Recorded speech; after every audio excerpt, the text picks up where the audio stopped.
If you're just trying to get into the Legends continuity, it can be pretty daunting. There are dozens of books. So today, I'm going to try to guide you through the post-Endor Legends continuity and hopefully give you an idea of how you can navigate through it and ideally help you decide what you may or may not want to read. This isn't going to be so much about giving a review of what I think the quality level of each book is. Instead, I'm going to try to focus on the through line of the story. When the Star Wars Legends continuity finished being published, it was typically done in specific storylines that were a lot more directly tied in together. So you had the 19-book New Jedi Order series, then you had the Dark Nest Crisis, Legacy of the Force, and Fate of the Jedi, with a couple other standalone novels in there. What I'm going to try to do today is take the assumption that you want to read up to and through those novels, and try to let you know where the most connections come in from the earlier books without spoiling too much, hopefully. So I've organized each of the post-Endor books into one of three rows here.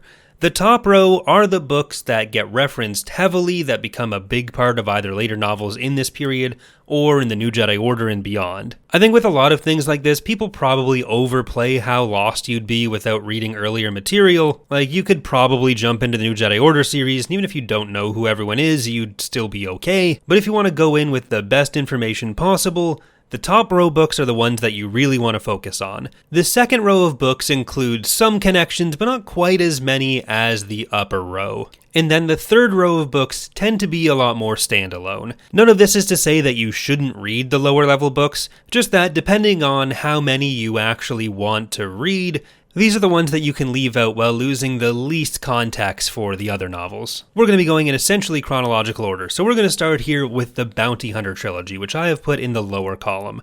This is for people who want to read about Boba Fett and other bounty hunters, but they really don't tie that much into the overall story of the galaxy. Boba comes back later, and some other characters get referenced as well, but these tend to just be movie tie-in bounty hunters, so if you do skip them, you're not going to miss out on too much. On the other hand, The Truce at Bakura is the first novel set after the Battle of Endor that heavily features the main trio and talks about what the rebellion is doing right after they win that battle. It shows the first time that the rebellion and the Empire work together against a separate invading force, the Siruvi. The Siruvi get some callbacks, as does the planet Bakura and some of the characters like Gariel Captason, and Bakuran tech comes up a few times in later books as well. Following up that, on the lower level, once again, we have Luke Skywalker in the Shadows of Mindor. This is kind of set up and intended as a one-off pulpier story. It was written a lot later than some of the other novels set in this time period, so there was less that was pulled from it to do things like the New Jedi Order. If you're particularly interested in the fight between the New Republic and Imperial warlords, then it's worth a read as well. But again, if we're focusing on how it ties into the broader continuity, then it's not one that's a must-read to understand what's going on later. In a similar vein, we have the Dark Forces books. These are Rebel Agent and Jedi Knight.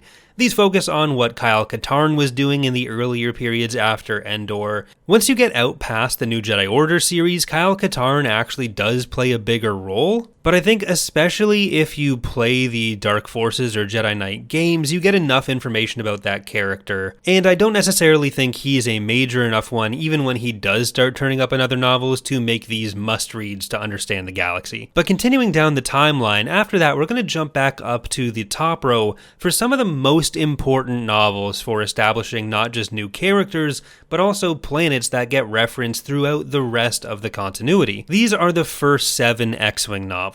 This is actually broken into 2 smaller groups, so the first 4 novels there, Rogue Squadron, Wedge's Gamble, the Krytos Trap, and the Back to War, those are all about Rogue Squadron. These books take Wedge from kind of a side character in the movies to being one of the major characters that will play a huge role throughout every other book. They also introduce and expand characters like Corran Horn, Gavin Darklighter, Tycho Selchu, who are all going to be very important throughout the rest of the continuity as well. This is also where you're going to get a lot of information about major battles and events in the early post-Endor period, like the fall of Coruscant, a lot of information about how the New Republic was established, and you start to learn about some of the major players, both characters and species, within the New Republic in this series. The next 3 books, Wraith Squadron, Iron Fist, and Solo Command, I kind of debated putting on the second row.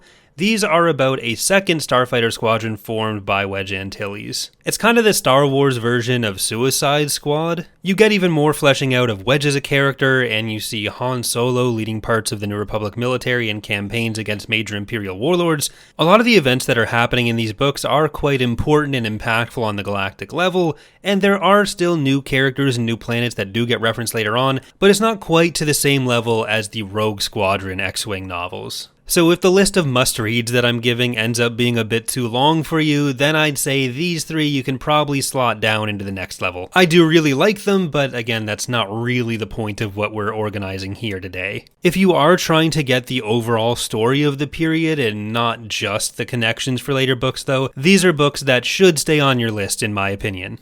Following that, we have The Courtship of Princess Leia, which follows pretty directly after the end of Solo Command.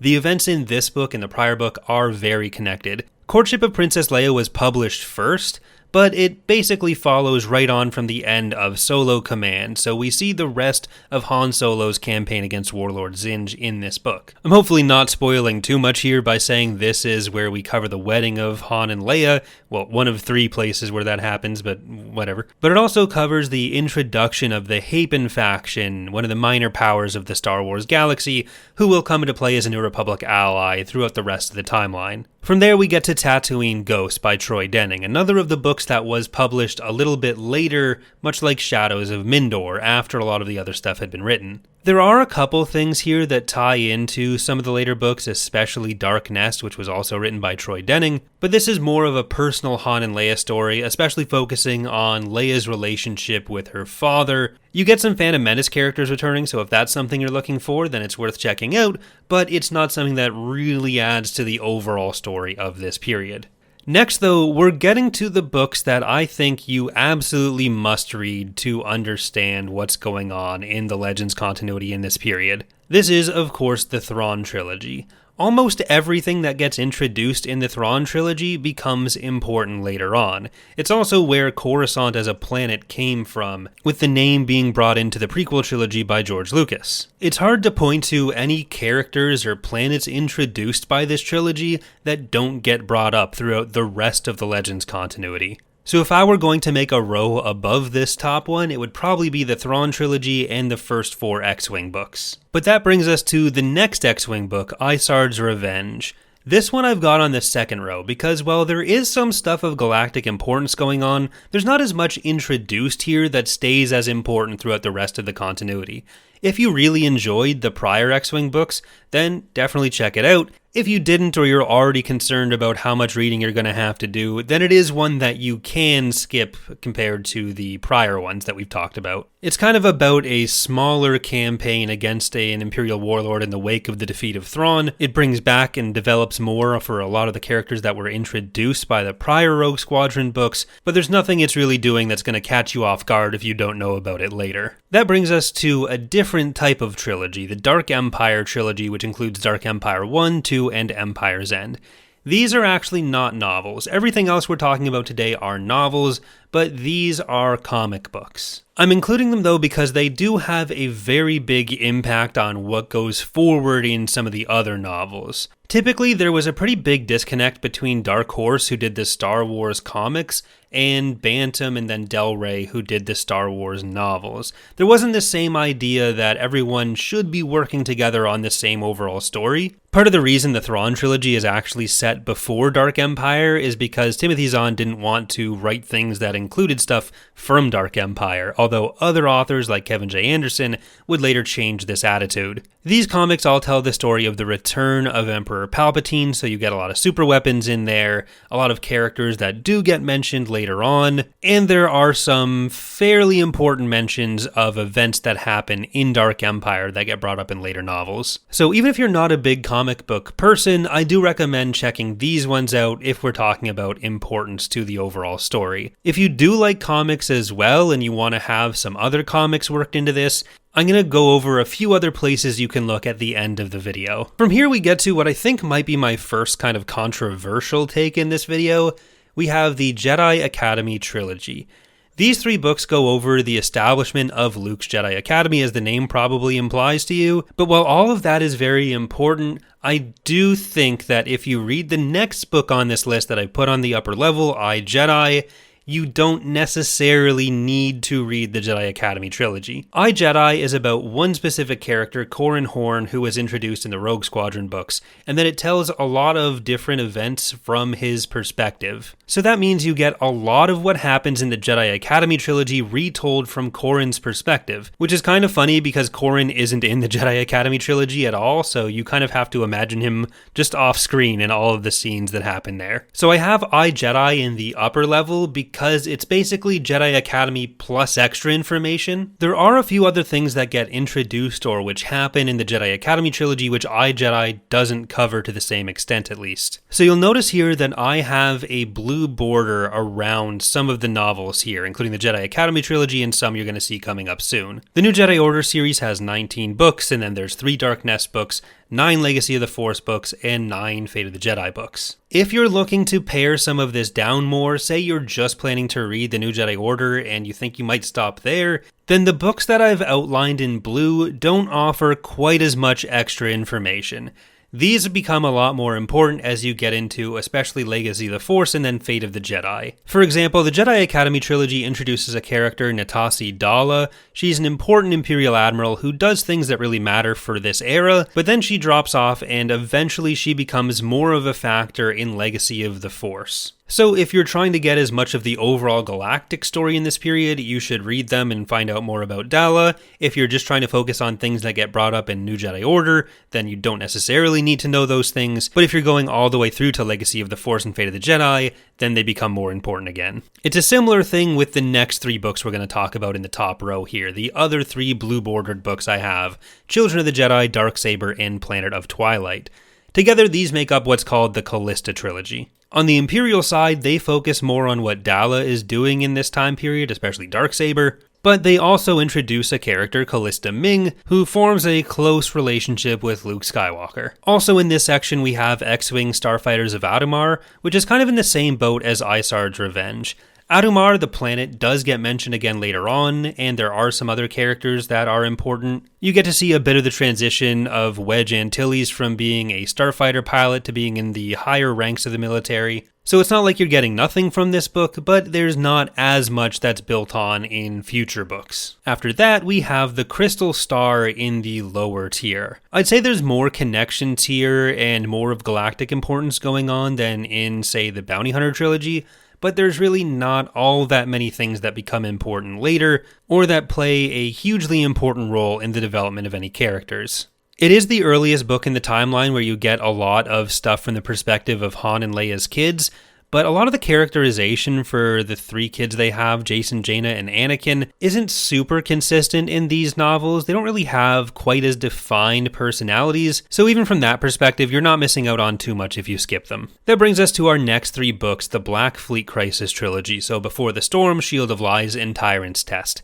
I struggled a bit with placing these because there is a good amount that's going on of galactic importance and some characters like Admiral Atana Bat who do get mentioned later on in the New Jedi Order series. The antagonist species here, the Yavitha, also come up a little bit in the New Jedi Order series, and one of the characters from Luke's plotline, Akana, comes up a little bit later on as well, but you're not missing out on all that much if you skip them. There are a few other factors that I kind of count against them as well. The plotline dealing with the Avethans is pretty heavily focused on the introduction of certain new ship types to the New Republic Navy, but then almost all of that is completely dropped by future novels. The second plotline involves Lando and Lobot going on a separate adventure that doesn't really play too much into anything that ever happens. It can be interesting on its own, but again, that's not what this chart is really supposed to help with. Finally, Luke's plot can be a bit more difficult to get through because it's focused on Luke finding his mother, which in the 90s would have been a very interesting plotline, but after we've all seen the prequels, you go in knowing that what the character dealing with Luke here is telling him has to be false. So that's why I think in a read-through where you're trying to be as efficient as possible,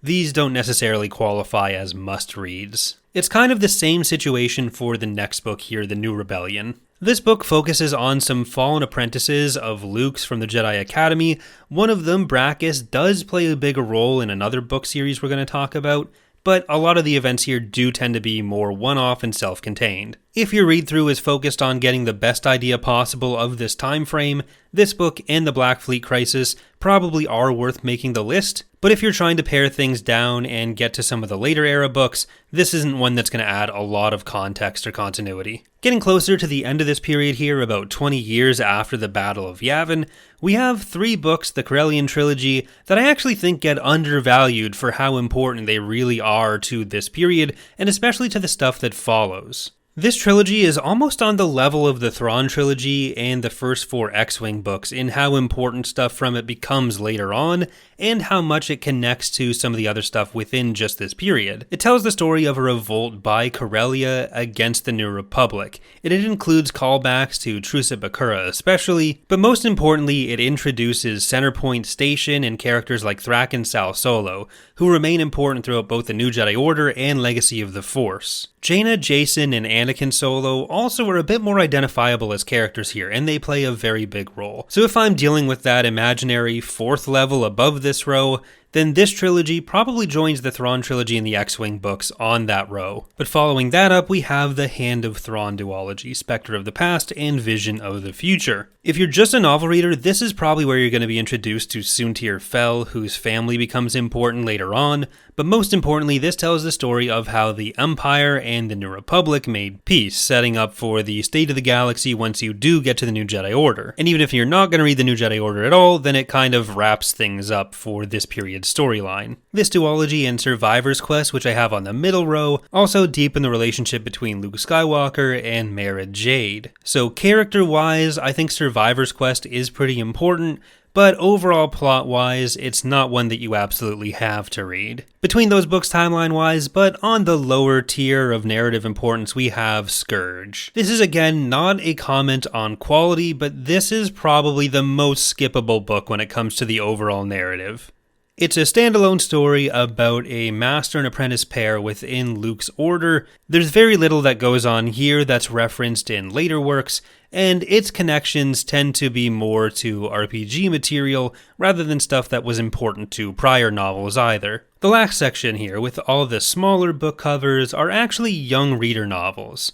So we have the Young Jedi Knights at the top and Junior Jedi Knights in the middle. These are a bit tricky because they're obviously aimed at younger readers, but a lot of what gets introduced, especially in the Young Jedi Knights, becomes incredibly important for all of what's to follow. Junior Jedi Knights is set a little bit earlier. It's about Anakin Solo, the youngest of the Solo children, and his friend Tahiri, and everything that they get up to at Luke's Academy on Yavin.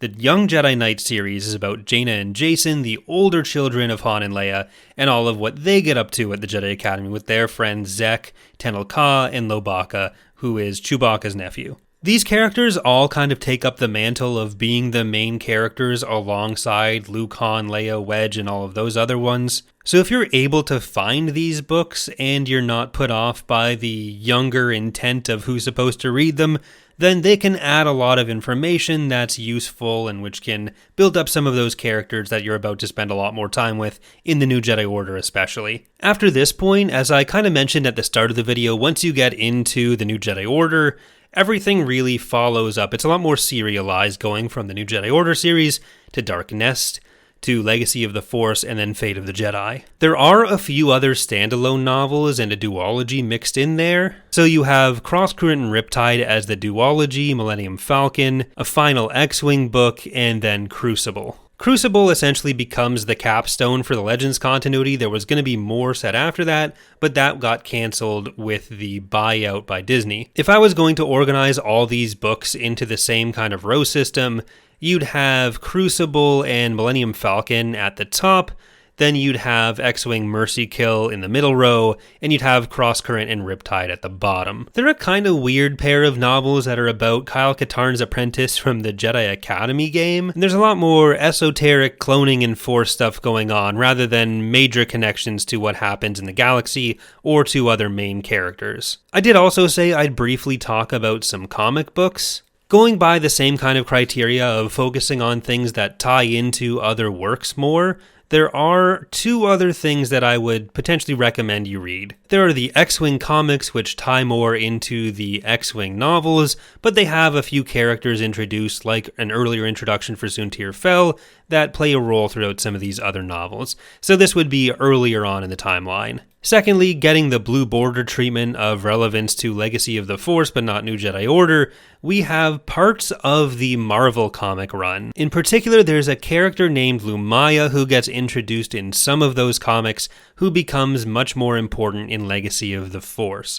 Not something you absolutely need to read, but if you are looking for more relevant stuff, then that is somewhere else to look as well. A kind of honorable mention goes to Crimson Empire here, a follow-up to Dark Empire. There's just not a ton there that gets referenced later on or which plays into other stories all that much. A few things, but nothing that's absolutely crucial to understanding what's going on. That's going to do it for today, though. Thank you for watching, and I hope that helped you make some choices as you get your own read-through growing in the Legends continuity. If it did, consider leaving a like and subscribing for more Star Wars lore videos. I hope to see you next time.